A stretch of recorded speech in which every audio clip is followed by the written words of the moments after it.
ठीक है, हमने कल फंक्शंस के बारे में बात कर ली थी, और अगर किसी को अगर फंक्शंस में अभी भी डाउट है तो सबसे पहले इंट्रोडक्शन की वीडियो देखिएगा, जिसमें रिलेशन एंड फंक्शन की इकट्ठी वीडियो दी हुई है, मतलब इंट्रोडक्शन दी हुई है। तो वहां से आपको कंडीशंस पता चलेंगी कि फंक्शंस की कंडीशंस होती क्या। आज हमने जो टॉपिक करना है दैट इज डोमेन ऑफ, ठीक है, डोमेन ऑफ ए फंक्शन करना टॉपिक, इंपॉर्टेंट है बहुत topic, domain of a function. ठीक है, टॉपिक का नाम निकल के आ रहा है डोमेन ऑफ ए फंक्शन। ठीक है, सिर्फ इंजीनियरिंग स्टूडेंट्स को नहीं, ग्रेजुएशन के बाद कुछ जो कॉमर्स की ब्रांचेस निकल के आएंगी उनके लिए भी ये टॉपिक काम आने वाला। ठीक है, और इंटरेस्टिंग वे से करवाऊंगा मैं इसे। ठीक है, होप सो आपको अच्छा लगेगा, काफी इंटरेस्टिंग वे से। अब इसमें बातें क्या याद रखनी है, पहले उनके ऊपर बात कर ले। हम जितने भी यहां पर डिस्कशन करने वाले हैं, ठीक है, जितनी भी यहां पर डिस्कशन करने वाले हैं रियल वैल्यूड फंक्शंस की करने वाले हैं, रियल वैल्यूड फंक्शंस की बातें करने वाले हैं। तो रियल वैल्यूड फंक्शंस क्या होते हैं? रियल वैल्यूड फंक्शन मतलब जो रियल नंबर्स के ऊपर बेस्ड हो, जो रियल नंबर्स के ऊपर बेस्ड है, जिन्हें आर के साथ डिनोट कर दिया जाता है। ठीक है, that are known as real valued functions, उन्हें यह बोल दिया जाता है। ठीक है, अब अगर इसमें मैं फर्दर अगर बात करूं, ठीक है, इसमें अगर डोमेन की बात की जाए, रियल वैल्यूड फंक्शंस के बीच में अगर डोमेन की बात की जाए तो मैं डोमेन को कह सकता हूं इनपुट, या फिर कह सकता हूं what go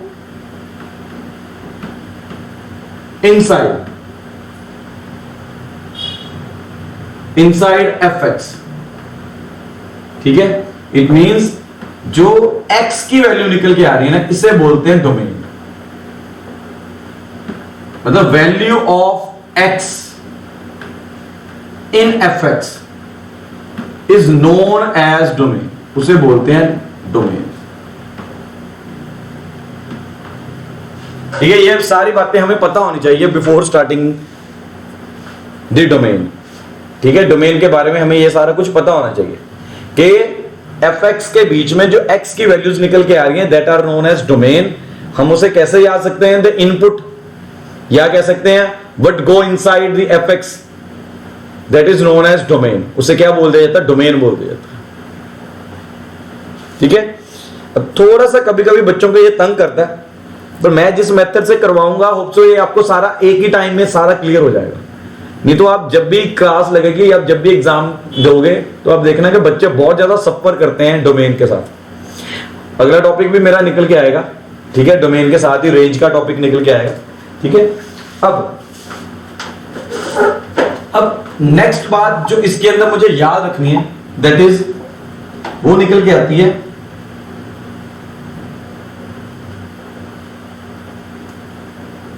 means all the values of x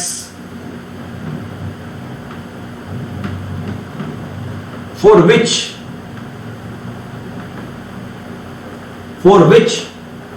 fx is defined। अब बुक्स के अंदर ये चीज बात बोल दी जाती है, वर्डिंग ये बोल दी जाती है। अब डिफाइंड का क्या मतलब यहां पर निकल गया है, इसके ऊपर बात करें। ठीक है, डोमेन को मैं क्या बोल सकता हूं? All the values of x for which fx is defined. Defined का मतलब यहां पर क्या निकल के आ रहा है? डिफाइंड का मतलब यहां पर यह निकल के आ रहा है that it will never give an answer equal to infinity. मतलब कभी भी आंसर, मतलब x की ऐसी वैल्यू fx के अंदर पुट करनी है कि जिसे पुट करने के बाद कभी आंसर इंफिनिटी ना निकल के आए, कभी भी आंसर इंफिनिटी ना निकल के आए। हमें यह बात का ध्यान रख के चलना है इसके अंदर। ठीक है, अब आंसर इंफिनिटी होता कब कब है उसके ऊपर बात करते हैं। अब आंसर इंफिनिटी होता कब कब है? ए आंसर इज इंफिनिटी, एक ही केस के अंदर यहां पर मैं देख के चलूंगा, व्हेन डिनोमिनेटर is 0। ठीक है, जब भी आंसर डिनोमिनेटर के बीच, जब भी डिनोमिनेटर 0 निकल के आएगा तो fx का आंसर क्या बन जाता है? इन्फिनिटी। अब मुझे x की वैसी वैल्यूज फाइंड करनी है, मतलब डोमेन x की वो वैल्यूज फाइंड करनी है जिसमें fx is defined. It means defined का मतलब यहां पर यह निकल के आ रहा है कि उसका आंसर कभी इन्फिनिटी नहीं निकल के आएगा। अब इन्फिनिटी कब आता है answer? When denominator is 0। Infinity कब कब आ सकता है? ये वन ऑफ द कंडीशन है कि व्हेन डिनोमिनेटर इज 0। ठीक है, तो मतलब ये सारी बातें मुझे डोमेन की वैल्यूज फाइंड करने से पहले दिमाग में रख के चलनी है, पहले से क्लियर होना चाहिए कि मेरा आंसर कभी इन्फिनिटी ना निकल के आए। ठीक है, कि मेरा आंसर कभी भी इन्फिनिटी ना निकल के आए। ठीक है जी।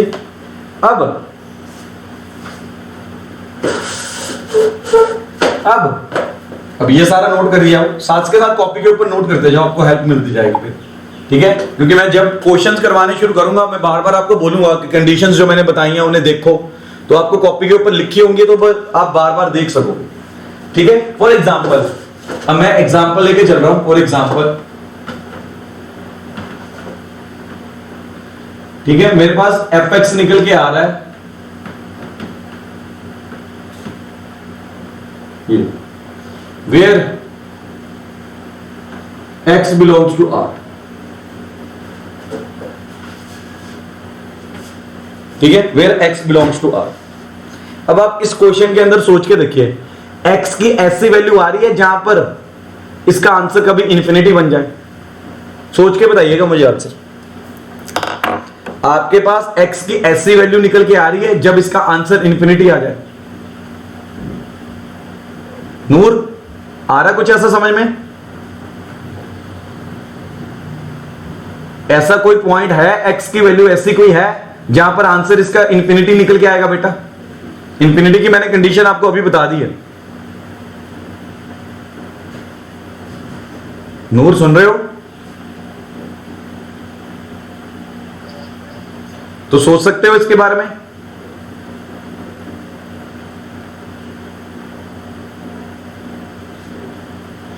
चलो हर्षुल, आपसे बात करते हैं। हर्षुल, आप सोच के बताइए, x की ऐसी कोई वैल्यू आ रही है जहां पर आंसर इसका इन्फिनिटी निकल के आ जाए?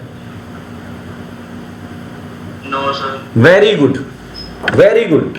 अरे साफ देख के पता चल रहा है कि इसका डिनोमिनेटर क्या आ रहा है? 1 आ रहा है। So for no value of x,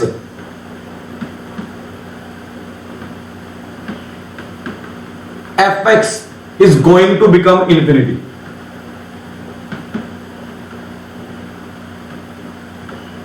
किसी वैल्यू के साथ नहीं आएगा। Therefore डोमेन क्या निकल के आएगा इसके अंदर? डोमेन फिर क्या निकल के आएगा? डोमेन सारा का सारा रियल वैल्यूज r निकल के आएगा।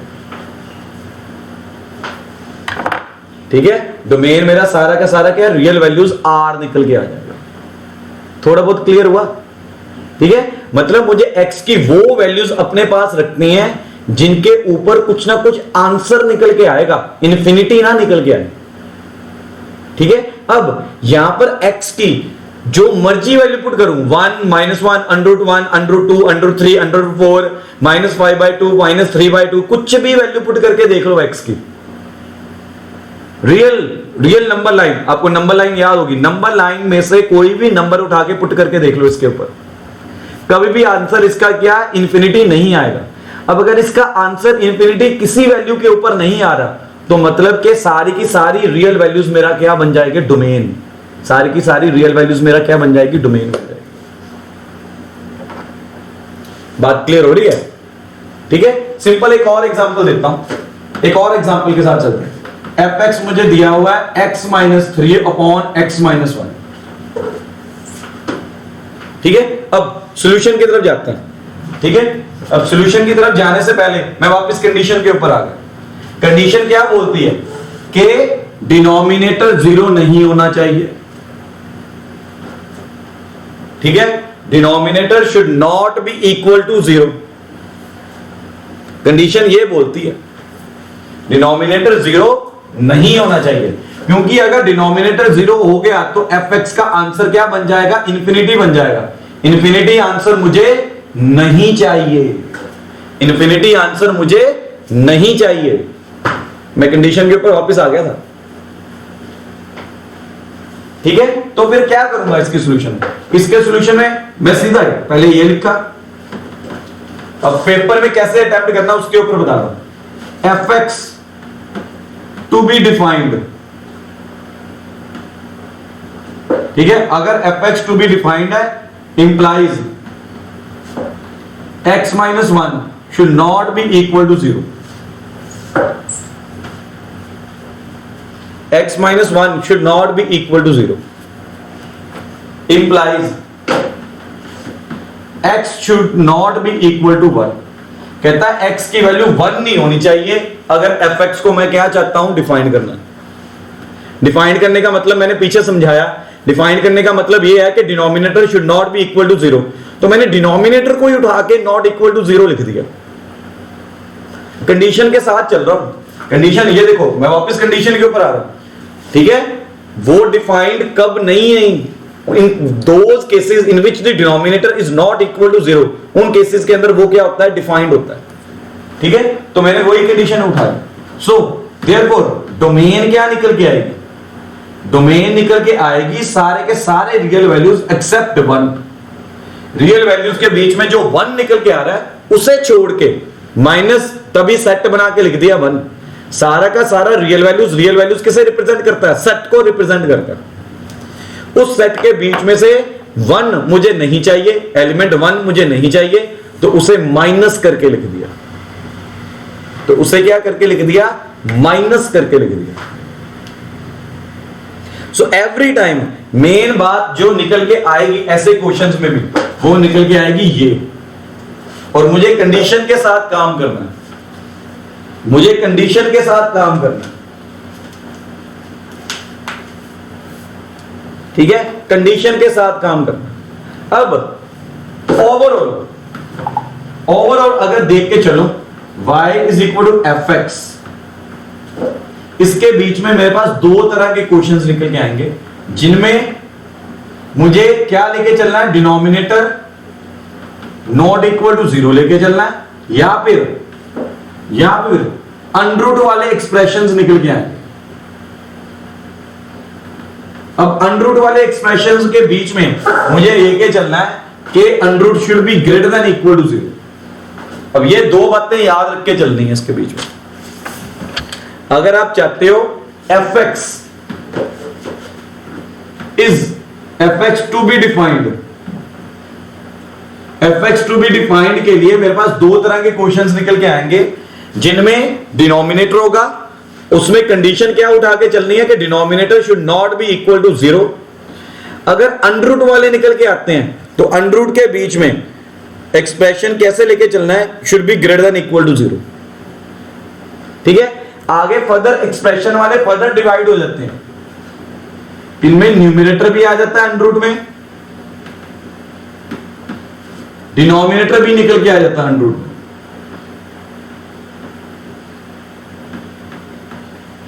ठीक है, अंडरूट वाले क्वेश्चंस के बीच में। अब दोनों के लिए कंडीशन मेरी सेम चल रही है कि should be greater than equal to 0, should be greater than equal to 0। अब ये कंडीशंस मुझे साथ लेके चलनी है,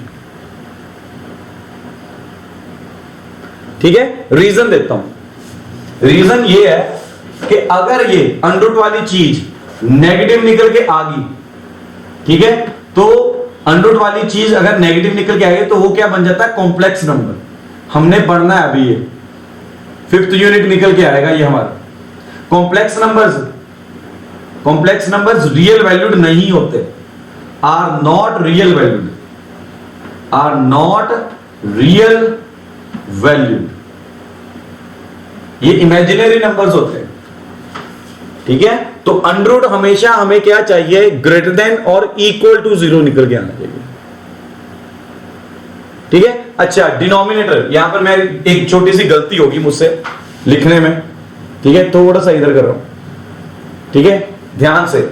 मैंने क्या बोला था अभी, मैंने बोला था denominator should not be equal to 0, तो यहां पर डिनोमिनेटर के लिए इक्वल टू का साइन नहीं निकल के आएगा।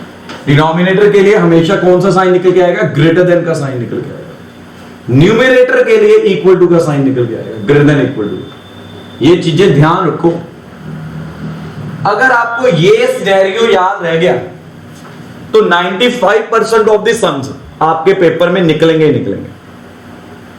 ठीक है, a function to be defined, उसके बीच में मैं दो पार्ट्स में डिवाइड करके चल रहा हूं सम्स को, जिनके बीच में डिनोमिनेटर होगा। ठीक है, उसमें फिर अगर डिनोमिनेटर है तो डिनोमिनेटर को क्या लेके चलना है? Should not be equal to 0, या फिर अंडर रूट वाले एक्सप्रेशंस होंगे। अंडर रूट वाले एक्सप्रेशंस के बीच में भी, ठीक है, मेरे पास न्यूमरेटर वाले पार्ट को ग्रेटर देन इक्वल टू 0 लेके चलना है।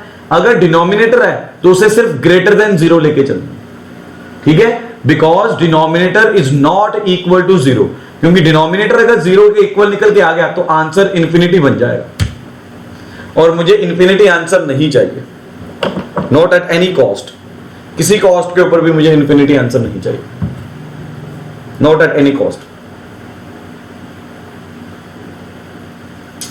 ठीक है जी, नोट कर लो, स्क्रीनशॉट ले लो, कॉपी के ऊपर रख लो। अब यही चीज मेरी साथ के साथ चलेगी, दिमाग में बस यही चीज को लेके चलना मुझे, और किसी चीज को नहीं लेके चलना।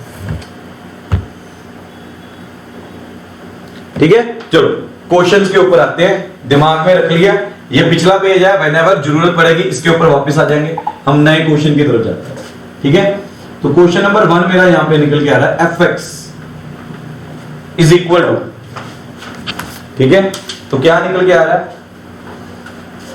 x square plus 2x plus 1 divided by x square minus 8x plus 12। ठीक है, तो ध्यान से देखते हैं कंडीशन की तरफ। अब कंडीशन में मैंने क्या लिखा था? कंडीशन में लिखा था जिन फंक्शंस के बीच में, fx के बीच में डिनोमिनेटर आ रहा है, तो डिनोमिनेटर क्या लेके चलोगे? Should not be equal to 0, अगर उसे डिफाइन करना। तो यहां पर मैं वही करने वाला हूं। तो क्या करने वाला हूं? सॉल्यूशन यहां से शुरू। ठीक है, मैंने पहले fx की वैल्यू लिखी, ये पूरा वापस लिख दिया। अब ये मैं एग्जाम के पॉइंट ऑफ व्यू से बता रहा हूं कैसे अटेम्प्ट करना। ठीक है, अब आगे fx टू बी डिफाइंड, अगर डिफाइंड है तो implies x square minus 8x plus 12 should not be equal to 0। ठीक है ना, मैंने कंडीशंस बताई हैं आपको। अगर मैं चाहता हूं कि fx टू बी डिफाइंड हो तो पहली कंडीशन है ये क्या कि denominator should not be equal to 0, तो उसी के अकॉर्डिंगली मूव कर रहा हूं। अगर उसके अकॉर्डिंगली मूव कर रहा हूं तो मैं फैक्टर्स तैयार करूंगा। ठीक है, तो इसके फैक्टर्स मेरे पास क्या निकल के आएंगे? सारा सॉल्व करके निकल के आएगा x minus 6 x minus 2 not equal to 0,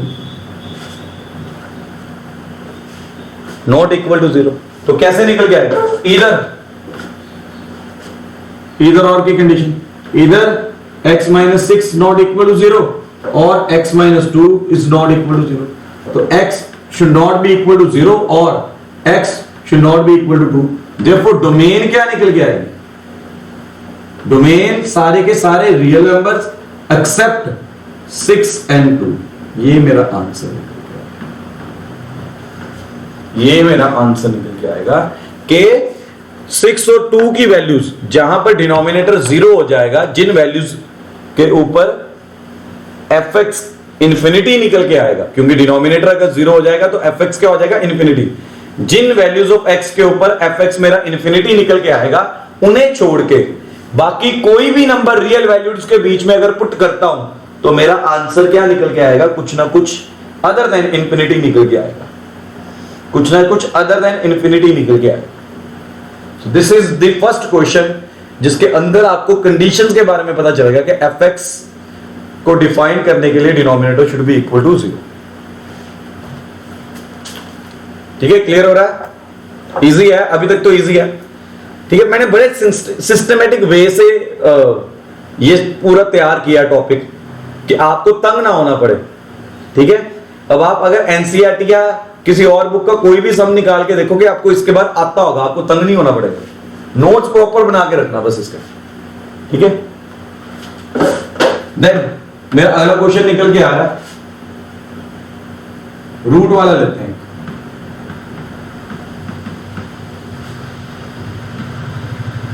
ये क्वेश्चन आ गया, ठीक है, एक्सप्रेशन के अंडर रूट के बीच में आ गया, ठीक है। तो कंडीशन के ऊपर वापस आ रहा हूं, तो मैंने क्या लिखा था इसके बीच में, मैंने लिखा था अगर डिनोमिनेटर में निकल के आ रहा है तो क्या लिखूंगा, ग्रेटर देन इक्वल टू लिखूंगा। F x to be defined, numerator क्या निकल के आ रहा है मेरा, ग्रेटर देन इक्वल टू 0 निकल के आना चाहिए, ठीक है। तो क्या लिखूंगा, f x to be defined, ठीक है, इंप्लाइज अंडर एक्स माइनस 2, ठीक है, ग्रेटर देन इक्वल टू क्या निकल के आना चाहिए, 0। तो यहां से x minus 2 greater than equal to क्या आएगा, 0। यहां से x greater than equal to क्या निकल के आएगा, 0। तो यहां पर नंबर लाइन प्लॉट करके चलोगे। अब ये नंबर लाइंस की हेल्प के साथ करेंगे। जब भी ग्रेटर देन का साइन आ गया, लेस देन का साइन आ गया, ग्रेटर देन इक्वल टू का साइन आ गया, लेस देन इक्वल टू का साइन आ गया, तो लास्ट में जो आंसर देना आपने तो नंबर लाइन के ऊपर प्लॉट करके दोगे, ठीक है। तो इसे मार्क कर दो यहां पे, ये 2 आ गया, ये 2 को मार्क कर दिया। अब अगर इक्वल टू का साइन होता है ना, तो यहां पर जो डॉट लेते हो इसे डार्क कर देते हैं। ये डार्क करने का मतलब ये निकल के आता है कि दैट 2 इज इंक्लूडेड, ठीक है। अगर नंबर लाइन के ऊपर आप ये डॉट को डार्क करने के बजाय इस तरह से बना देते हो तो इसका मतलब निकल के आता है 2 इज नॉट इंक्लूडेड। समझ लो इस बात को, यहां पर क्या मतलब निकल के आ रहा है, 2 इज इंक्लूडेड, 2 इज इंक्लूडेड, इसका मतलब निकल के आ रहा है 2 इज नॉट इंक्लूडेड। ये इस तरह से प्लोटेशन करनी है, ठीक है। अब ग्रेटर देन इक्वल टू का साइन है तो मतलब 2 इंक्लूड है। अगर ग्रेटर देन का साइन होता है तो 2 इंक्लूड नहीं होता, ठीक है। इसे रब कर रहा हूं, ठीक है, नोट कर लिया होगा आपने। आगे भी आएगा, मैं बताता जाऊंगा आपको साथ के साथ, ठीक है। अब वो क्या कह रहा है, अब ध्यान से देखें, तो वो कह रहा है x should be greater than equal to 2। Greater than का साइन निकल के आ रहा है तो मतलब ये सारा ऐड करो, ये रेड कलर के साथ कर लिया, डिफरेंस पता चले। तो इसे डार्क करके पेंसिल के साथ बनाओगे एग्जाम में, डार्क कर दिया करो इसे, ठीक है। तो ये इंफिनिटी शो करो, ठीक है। डार्क करने से ये हो गया कि ये हमारी डोमेन निकल के आ गई। तो मैं बाद में एंड में डोमेन क्या लिखने वाला हूं, ये ओपन ब्रैकेट, ये ओ इस तरह से, this is open bracket, this is close bracket, ठीक है। इसका मतलब क्या, ये वाली दिस इज क्लोज्ड ब्रैकेट, ठीक है। इसका मतलब ये निकल के आ रहा है कि 2 इज इंक्लूडेड। ये मैंने पहले भी बात कर चुका हूं, मैं इसके बारे में सेट्स के बीच में बात की थी हमने, ठीक है। यहां पर निकल के आ रहा है इंफिनिटी इज नॉट इंक्लूडेड। यार जिस चीज को काउंट ही नहीं कर सकते, इंफिनिटी को आप काउंट नहीं कर सकते, वो तो अनगिनत है, वो तो कंटिन्यू है, आगे चलती जाएगी। तो उसके लिए ब्रैकेट ये वाली निकल के आती है, ठीक है। दूसरे के लिए ये ब्रैकेट नहीं, इसे कहते हैं क्लोज्ड ब्रैकेट, इसे कहते हैं क्लोज ब्रैकेट, इसे कहते हैं ओपन ब्रैकेट। ये सेट्स के बीच में हमने किया था, तो ब्रैकेट की ये बातें याद रखिएगा, ठीक है। दिस इज नोन एज, मैं दोबारा बना देता हूं, this is known as closed bracket, ठीक है। इसमें होते हैं एक्सट्रीम्स, मैंने वहां पर भी ऐसे बनाया, एक्सट्रीम्स आर इंक्लूडेड। और अगर आ जाती है ऐसी ब्रैकेट तो इसे बोलते हैं ओपन ब्रैकेट, इसमें एक्सट्रीम्स आर नॉट इंक्लूडेड।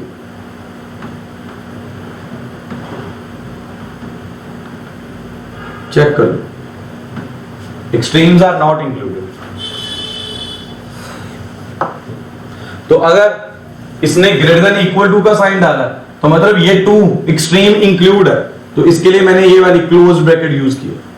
लेकिन इन्फिनिटी हमेशा ओपन इंटरवल के साथ आएगी, अब उसे काउंट नहीं किया जा सकता, रुक नहीं रही, वो चलती जा रही है। ठीक है, इन्फिनिटी कभी भी हमारा आंसर नहीं निकल के आएगा।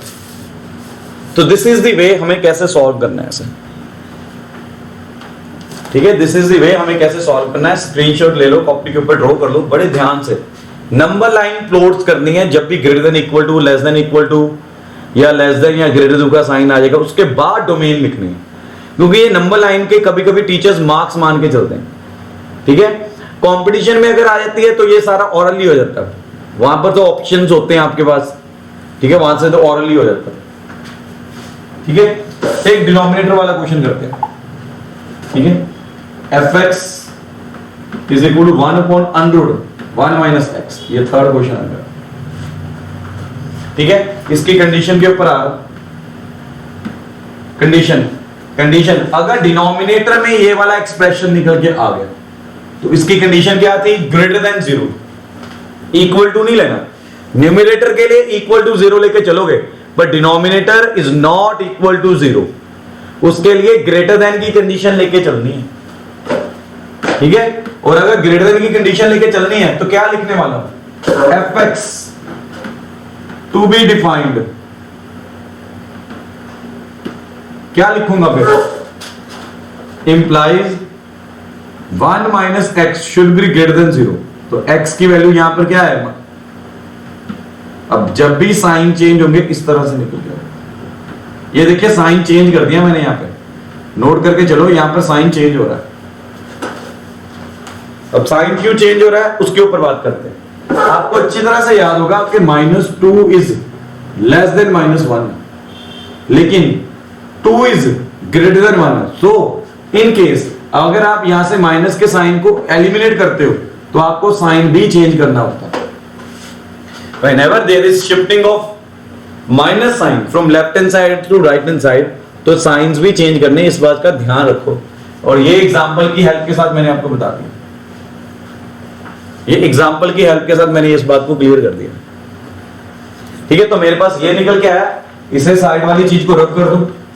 ठीक है, ये सिर्फ आपको ये बताने के लिए बताया था कि साइन क्यों चेंज किया मैंने। ठीक है, तो मेरे पास फिर से नंबर लाइन की प्लॉटेशन के साथ ये नंबर लाइन को प्लॉट किया। ठीक है, नंबर लाइन के ऊपर 1 को प्लॉट किया। अब ये लेस देन निकल के आ रहा है, इक्वल टू का साइन नहीं है, तो इस तरह से बनाना, ये इस तरह से, और ये पीछे वाली सारी चीज को डार्क कर देना, पेंसिल के साथ करोगे आपसे साथ। ठीक है, तो फिर आप डोमेन कैसे लिखोगे, डोमेन आपकी निकल के आएगी, डोमेन आपकी निकल के आ रही है, मैंने क्या बोला था, इन्फिनिटी इसी तरह से -इन्फिनिटी टू 1, इंक्लूडेड नहीं है, इंक्लूडेड नहीं है, ओपन ब्रैकेट यूज की, this is known as open bracket. तो अभी तक के सारे क्वेश्चन समझ में आ रहे होंगे, क्योंकि कंडीशन से इस तरह से डिजाइन की मैंने कि आपको अच्छी तरह से समझ में आएगा होगा टॉपिक। ठीक है, आपको समझ में आया कि हमें एवरी टाइम x की वैल्यू को इस अकॉर्डिंगली डिजाइन करना है, इस अकॉर्डिंगली फाइंड करना है कि fx हमेशा डिफाइंड रहे। डिफाइंड वो कब निकल के आता है, जब उसका आंसर कभी इन्फिनिटी ना निकल के आए। अब -इन्फिनिटी से लेके 1 के बीच में आप जितनी मर्जी वैल्यूज पुट करके देख लो fx के बीच में, कभी भी आंसर इन्फिनिटी नहीं निकल के आएगा। ठीक है, तो दिमाग में बस यही चीज रखनी। हाँ जी, हाँ जी, 1 इंक्लूड नहीं है बेटा, 1 इंक्लूड नहीं है रेवा। मैंने ओपन इंटरवल बेटा यूज किया है। ओपन इंटरवल के बीच में मैंने अभी बताया आपको, extremes are not included.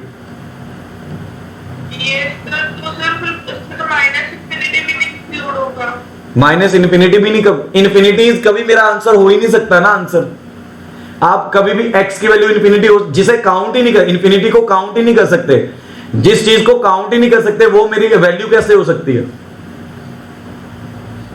Infinity का मतलब तो यही निकल के आ रहा है ना कि काउंटलेस है, जो मेरी काउंटिंग में ही नहीं आ रही, जिस चीज को मैं काउंट ही नहीं कर सकता, वो मेरा आंसर कैसे हो सकता।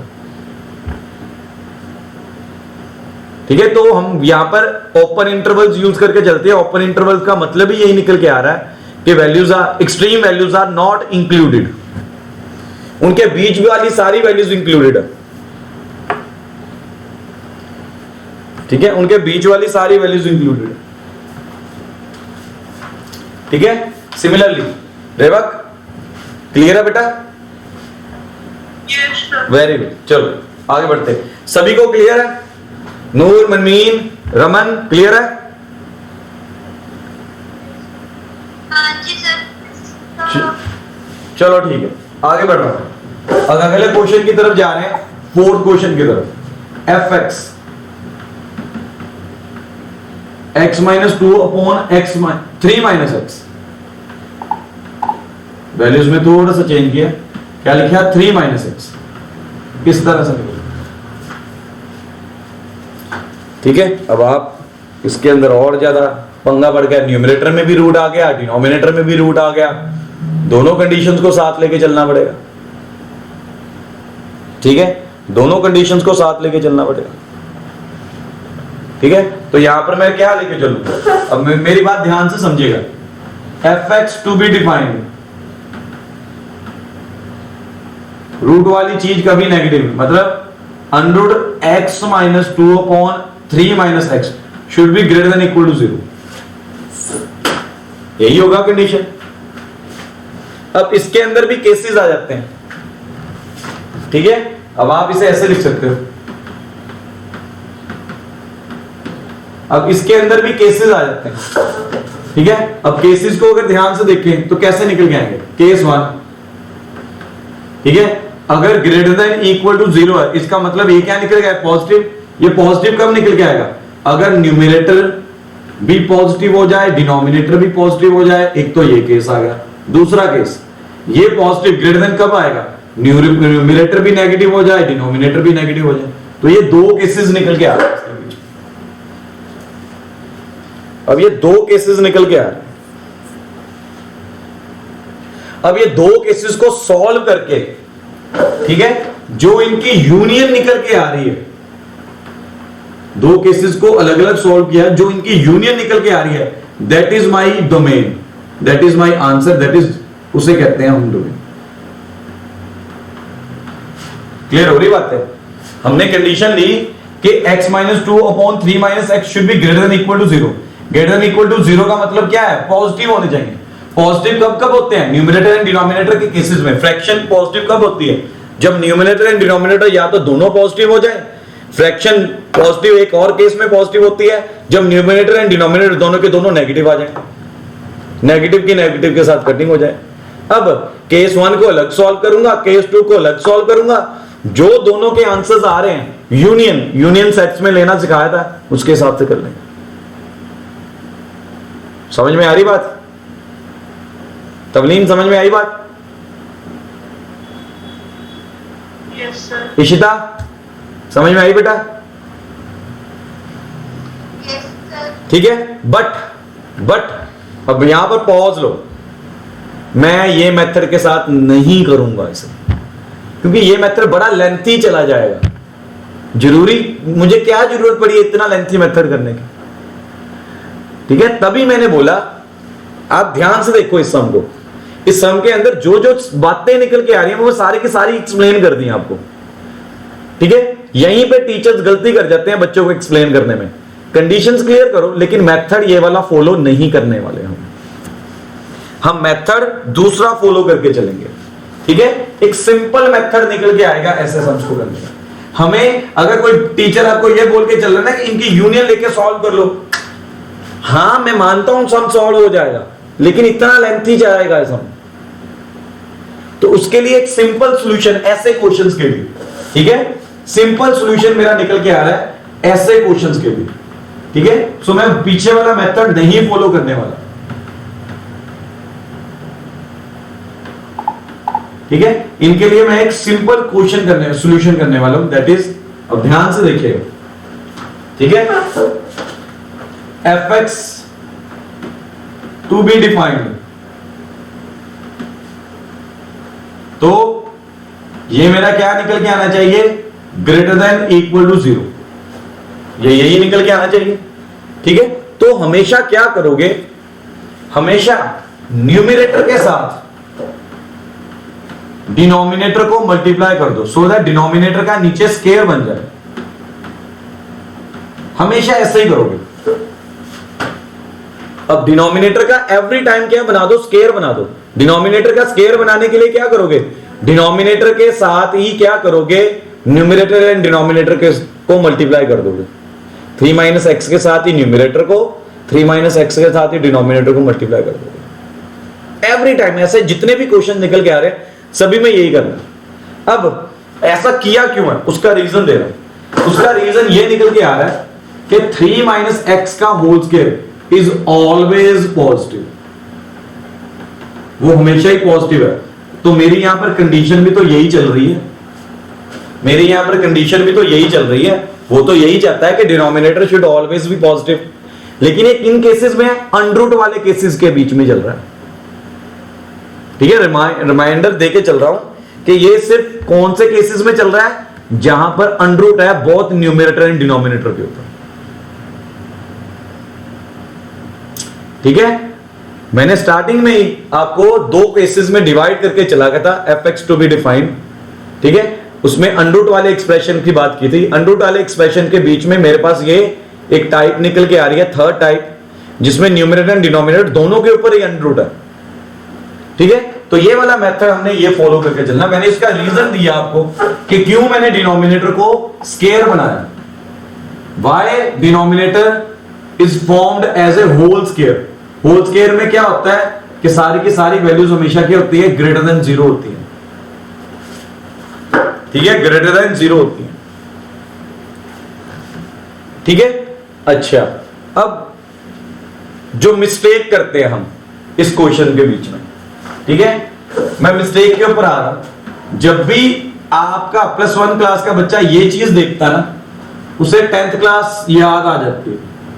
वो भूल जाता है कि 10th क्लास पास करके वो +1 में आ चुका है। ठीक है, तो उसे रिमाइंडर देना पड़ता है।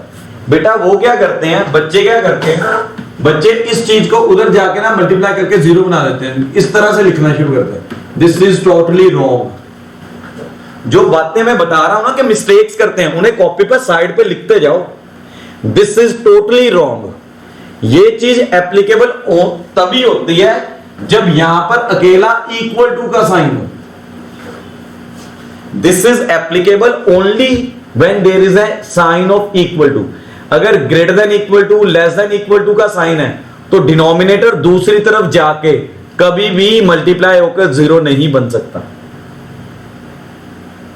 ये कॉमन मिस्टेक्स करते हैं +1 क्लास के बच्चे। ठीक है, क्योंकि 10th क्लास में इक्वल टू के साथ ही करके आए हैं, जितना अभी तक जितना भी 10th में किया है। +1 क्लास में फर्स्ट टाइम हम greater than equal to, less than equal to के साथ डील कर रहे हैं। ठीक है, आगे चैप्टर भी निकल के आएगा, 6th चैप्टर एनसीईआरटी का, लीनियर इनइक्वालिटीज। तब आपको ये बातें और ज्यादा क्लियर हो जाएंगी। तो मतलब कभी भी denominator greater than equal to के साइन में, लेस देन इक्वल टू के साइन में राइट हैंड साइड के तरफ नहीं जाएगा।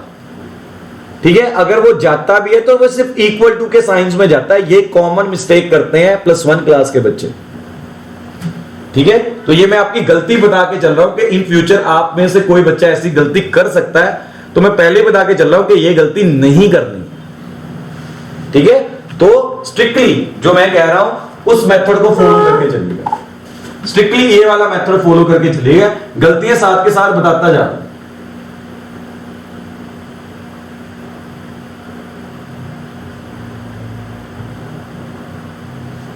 ठीक है, गलतियां साथ के साथ मैं बताता जा रहा हूं।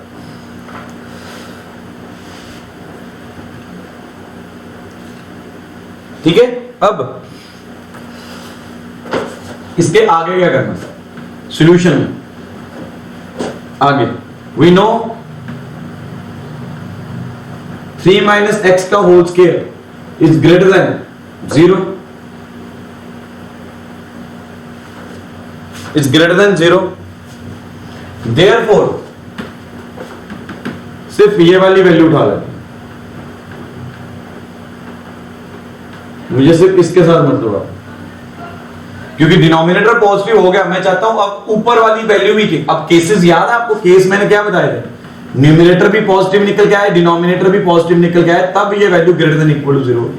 अब न्यूमिनेटर तो मेरा पॉजिटिव निकल के आ गया, सॉरी डिनोमिनेटर तो मेरा पॉजिटिव निकल के आ गया, अब न्यूमिनेटर में चाहता हूं कि मेरा पॉजिटिव निकल गया, न्यूमिनेटर में चाहता हूं मेरा पॉजिटिव निकल गया। तो जब भी ऐसे साइंस निकल के आगे, इधर और नहीं करना उठा के, ठीक है, नंबर लाइन प्लॉट करो, नंबर लाइन के ऊपर, ठीक है, इनके पॉइंट्स फाइंड कर लो, ये 2 निकल के आएगा, ये 3 निकल के आएगा। एवरी टाइम इधर और नहीं करना, वो इक्वल टू के साइन के साथ ही करना है, ठीक है। लेकिन जहां पर दो चीजें आपस में, दो पॉलिनोमियल्स आपस में मल्टीप्लाई हो रहे हैं, ग्रेटर देन इक्वल टू का साइन है, तो नंबर लाइन प्लॉट कर दिया करो, ठीक है। अब नंबर लाइन प्लॉट करके करना क्या है, ध्यान से समझिएगा इस बात को, 2 से छोटी वैल्यू उठाओ, यहां पर 2 से छोटी वैल्यू क्या निकल के आएगी, 0, ठीक है। रफ में पुट करके देखो, ठीक है, 0 - 2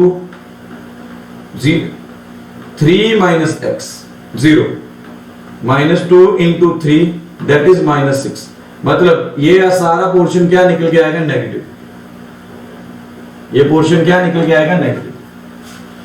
मतलब आपने इंटरवल्स तैयार कर लिए, इंटरवल्स आपको किसमें से मिल रहे हैं, इक्वेशन में से। पहले x - 2 को इक्वल टू 0 रखा तो 2 वैल्यू निकल के आएगी, नंबर लाइन के ऊपर प्लॉट कर लो। फिर 3 - x को इक्वल टू 0 रखा तो वहां से 3 निकल के आएगी। अब ये इंटरवल्स बोलते हैं नंबर लाइन के ऊपर। अब 2 से छोटी वैल्यू पुट करके देखो, रफ में चेक करो आंसर क्या आ रहा है, अगर नेगेटिव आ रहा है तो उसके ऊपर नेगेटिव डाल दो, ठीक है। देन आगे फर्दर 2 and -3 के बीच में वैल्यू पुट करके देखो, ठीक है। अब 2 and -3 के बीच में वैल्यू पुट करो, दैट इज 2.5, तो यहां पर 2.5 - 2 इसके बीच में वैल्यूज पुट कर रहे हैं। इसी तरह से 2.5 - 2, अब ये क्या निकल के आ रहा है, पॉजिटिव, ये भी क्या निकल के आ रहा है, पॉजिटिव, तो पॉजिटिव पॉजिटिव मल्टीप्लाई होकर क्या देगा, पॉजिटिव, पॉजिटिव पॉजिटिव मल्टीप्लाई होकर क्या देगा, पॉजिटिव।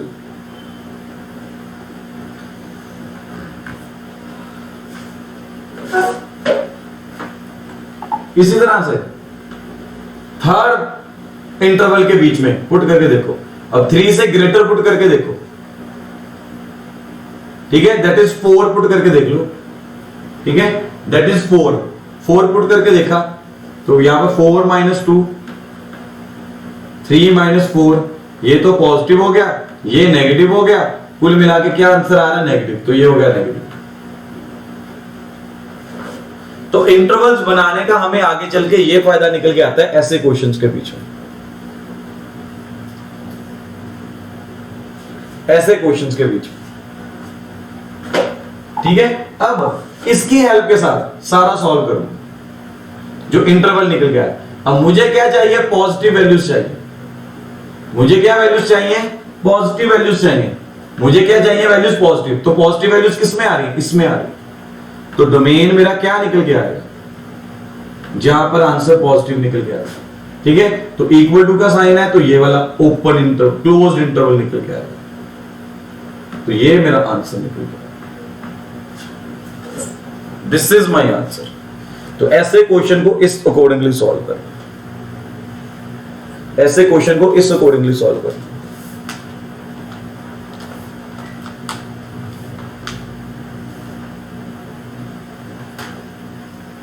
समझ में आया?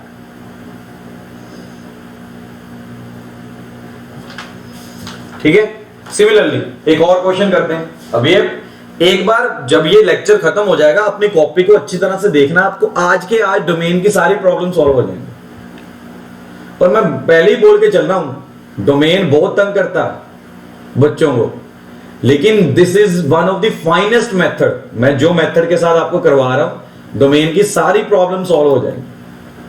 और अगर आपका कोई फ्रेंड डोमेन के साथ डील कर रहा है ना, दिक्कत आ रही है, यूट्यूब का लिंक जो मैं इसका डालने वाला हूं, वो लिंक सेंड करके देखना उसे, वो खुद बोलेगा हाँ यार डोमेन बहुत अच्छे तरीके से समझ में आया।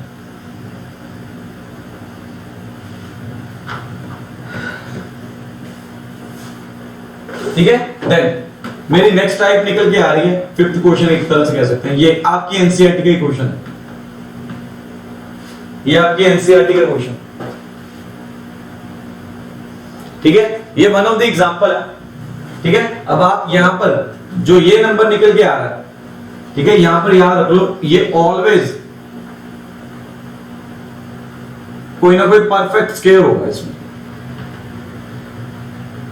ठीक है। इसमें एक और क्वेश्चन देख सकते हो आप, ऐसे भी हो सकता है 9 माइनस एक्स स्क्वायर लिख लो या एक्स स्क्वायर माइनस 9, दोनों का सोल्यूशन एक जैसा ही निकल के आएगा। हाँ, आंसर्स अलग अलग आएंगे, सोल्यूशन का मेथड सेम रहेगा, सोल्यूशन का मेथड सेम रहेगा, ठीक है। तो क्या लिखने वाला हूं, ठीक है, इससे तो पहले रब कर दें, ठीक है। तो क्या करने वाले हैं, ठीक है।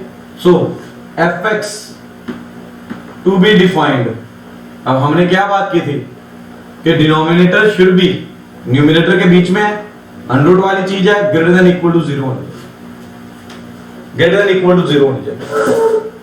अब इसके फैक्टर्स बना लो, ए स्क्वायर माइनस बी स्क्वायर का फॉर्मूला लग गया,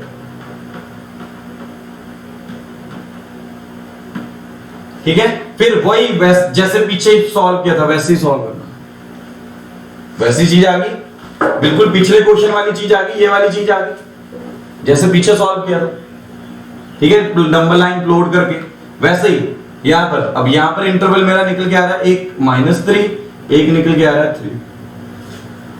पहले इसे इक्वल टू 0 पुट करके देखा, फिर इसे वहां से इंटरवल से निकल, अब वैल्यूज पुट करके देख रहे हैं, -3 से छोटी वैल्यू पुट की, दैट इज -4, -4 यहां पर पुट करूंगा तो ये पॉजिटिव, ये नेगेटिव, तो कुल मिला के आंसर क्या निकल के आ रहा है, नेगेटिव,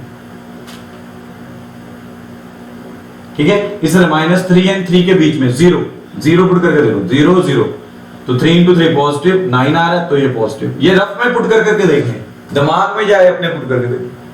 अब 3 से ग्रेटर पुट करके देखो तो नेगेटिव, ठीक है। और हमें आंसर क्या चाहिए, ग्रेटर देन इक्वल टू 0, तो मतलब पॉजिटिव आंसर चाहिए, तो पॉजिटिव इंटरवल कौन सा आ रहा है, ये वाला -3 और 3, तो डोमेन क्या निकल के आ जाएगी, डोमेन निकल के आ जाएगी -3 और 3। ये मैं सारा पीछे समझा चुका हूं, इसलिए थोड़ा तेज हो गया, मैं सारा पीछे समझा दिया मैंने आपको,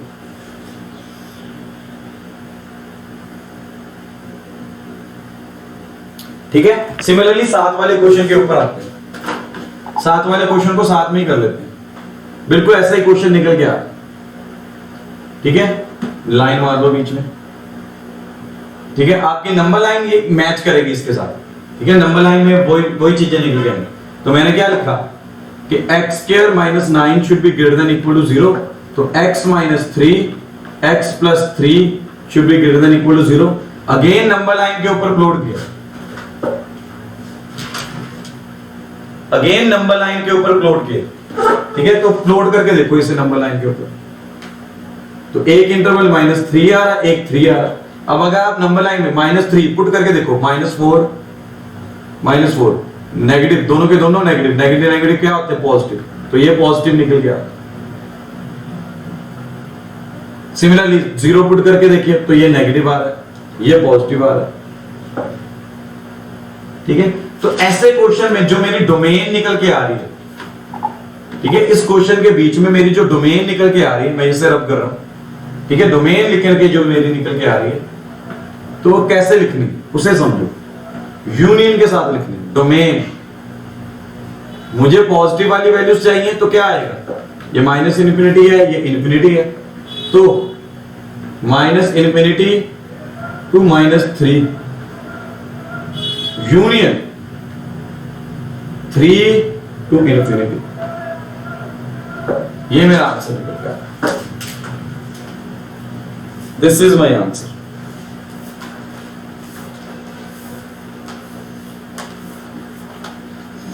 नोट कर लो फटाफट, बस एक क्वेश्चन रह गया मेरा, फिर मेरा टॉपिक खत्म हो जाएगा, कल मैं फिर परसों से रेंज शुरू कर दूंगा। इंटरवल समझ में आ रहे हैं हर्षुल, इंटरवल समझ में आ रहे हैं कैसे नेगेटिव पॉजिटिव ले रहे हैं? Yes sir. चलो वेरी गुड, सभी को आ रहे होंगे फिर तो। चलो मेरा लास्ट क्वेश्चन रह गया, फटाफट कंप्लीट करें उस लास्ट क्वेश्चन को, ठीक है। लास्ट क्वेश्चन मेरा निकल के आ रहा है, दैट इज 7th क्वेश्चन आज का। 1/√9 - x², मतलब मैंने वही वाला क्वेश्चन उठाया, पीछे वाला क्वेश्चन उठाया, ये वाला, इसका रेसिप्रोकल ले लिया। अब fx टू बी डिफाइंड, तो उसके लिए मुझे याद है क्या निकल के आएगा, fx टू बी डिफाइंड, तो डिनोमिनेटर में वैल्यू हमेशा क्या होती थी, ग्रेटर देन 0, इक्वल टू नहीं लेते थे डिनोमिनेटर वैल्यू। बाकी सारा क्वेश्चन मैच कर जाएगा, बाकी सारा सॉल्यूशन आप देखोगे पीछे वाले क्वेश्चन के साथ मैच करना शुरू कर दो। सॉरी, इक्वल टू का साइन नहीं लेना, ठीक है। ये चीज निकल गई, नंबर लाइन के ऊपर प्लॉट किया, ठीक है, ये आया -3, ये आया 3, ठीक है। वैसे ही चेक करके देखो, -3 पुट करके देखो, अब मुझे ग्रेटर देन चाहिए, ठीक है, तो पुट करके देखो, तो ये क्या निकल गया, जो नंबर लाइन पीछे निकल गया, ये नेगेटिव निकल के आ रहा है, ये पॉजिटिव निकल के आ रहा है, ये नेगेटिव निकल के आ रहा है। और फर्क बस इसमें इतना निकल के आएगा, डोमेन जो आप लिख रहे हो ये ओपन इंटरवल्स के साथ लिखोगे, ओपन इंटरवल्स में एक्सट्रीम्स इंक्लूडेड नहीं होते, ठीक है। पीछे क्या निकल के आ रहा था, पीछे इसका आंसर निकल के आ रहा था क्लोज्ड इंटरवल्स, कि -3 और 3 इंक्लूडेड थे क्योंकि इक्वल टू का साइन था।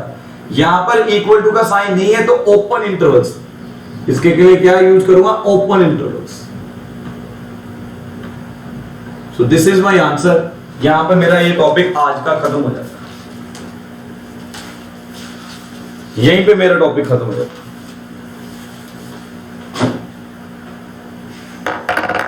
ठीक है जी। सो ये बहुत इजी मेथड से हमने डोमेन को आज डिस्कस किया, इंटरेस्टिंग भी लगा होगा, ठीक है। अब मैं बार बार कह रहा हूं, डोमेन वाला जो टॉपिक निकल के आ रहा है, one of the most confusing topic बच्चों के लिए निकल के आता है। आप चाहे अपने सीनियर से पूछ के देखिएगा, जिन्होंने +1 +2 करके देखिए, आपके सीनियर्स जो भी निकल के आ रहे हैं, ठीक है। लेकिन जो मेथड मैंने फॉलो किया, इसमें मैंने सारा आपकी एनसीईआरटी का डोमेन कवर करके चला, ठीक है। मुझे नहीं लगता कि डोमेन में अभी कोई दिक्कत आएगी इसके बाद, ठीक है। हर कंसेप्ट क्लियर कर दिया। और इवन मैं आपको सिंपल बात बोल रहा हूं, अगर आप चाहते हो अपने फ्रेंड की कोई हेल्प करनी है डोमेन के बीच में जो जूझ रहा है, तो यो मैं YouTube का लिंक डालने वाला हूं ना, उसे शेयर कर देना उसके साथ। 110% है, अगर उस बच्चे को दिक्कत आ रही है ना डोमेन के साथ, उसे ये लिंक देखने के बाद, ये वाला लेक्चर देखने के बाद डोमेन में कोई दिक्कत नहीं निकल के आएगी, ठीक है। क्योंकि आज तक मैंने जिस बच्चे